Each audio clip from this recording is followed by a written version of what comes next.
حي على الفلاح.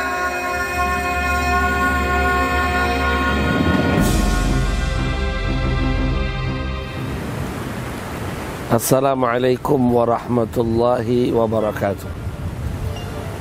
Alhamdulillahi rabbil alamin.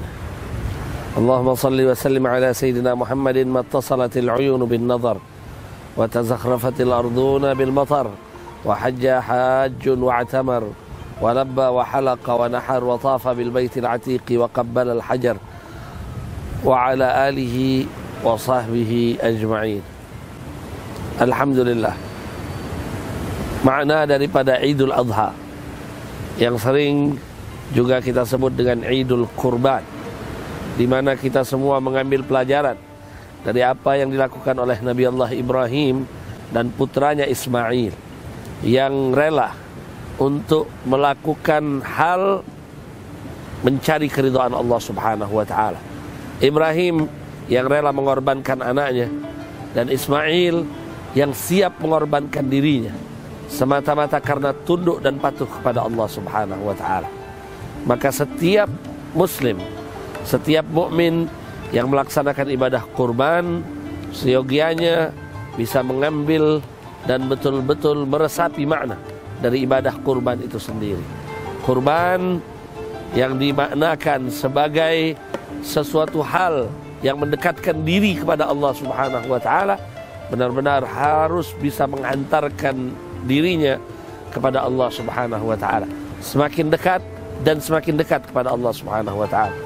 Di dalam kehidupan kita saat ini, kita banyak sekali bisa melihat bagaimana hikmah yang terkandung di dalam ibadah kurban. Minimal ada 1, 2, bahkan 3 hikmah yang bisa kita petik di dalam kita melaksanakan ibadah kurban. Salah satu di antaranya yang juga merupakan jalan untuk kita mendekat kepada Allah Subhanahu wa taala adalah prinsip kebersamaan dan gotong royong, terjalinnya silaturahmi sesama umat Islam.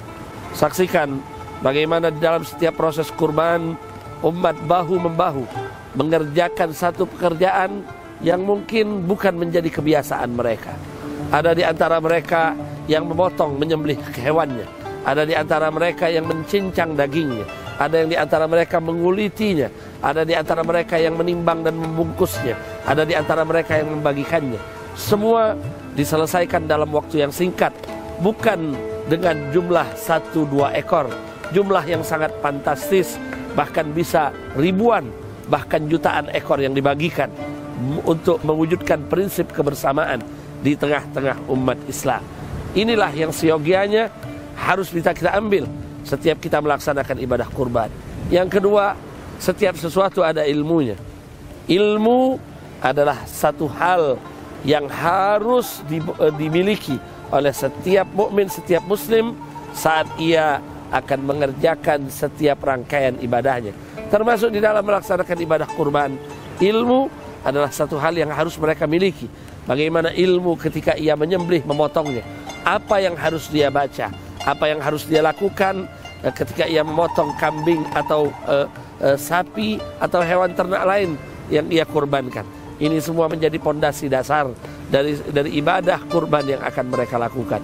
Dan yang terakhir, dan tentu saja menjadi pelajaran yang harus ditanamkan oleh setiap orang yang berkurban, adalah prinsip kepedulian sosial. Hikmah dari ibadah kurban itu sendiri menambah kepedulian. Betapa banyak saudara-saudara kita yang mungkin sehari-hari bahkan untuk merasakan satu suapan nasi bersama daging kambing atau sapi, mereka harus berusaha dan berupaya berbulan-bulan, bahkan menunggu sampai 1 tahun, menunggu bagian dari daging kurban yang akan dibagikan oleh saudara-saudara. Inilah prinsip-prinsip ibadah di dalam Islam yang juga bisa kita terapkan termasuk di dalam kehidupan berbangsa dan bernegara. Tidak mungkin negara ini bisa berdiri tegak dengan negara kesatuan Republik Indonesia yang kita sanjung dan kita banggakan tanpa prinsip-prinsip kurban, prinsip-prinsip berkorban yang telah diwariskan oleh para ulama, para syuhada, dan para pejuang yang telah memerdekakan negeri ini.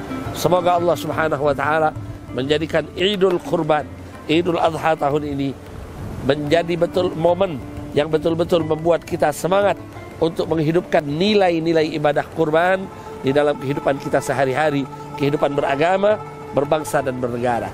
Hadani Allah wa iyyakum ajma'in. Wassalamualaikum warahmatullahi wabarakatuh.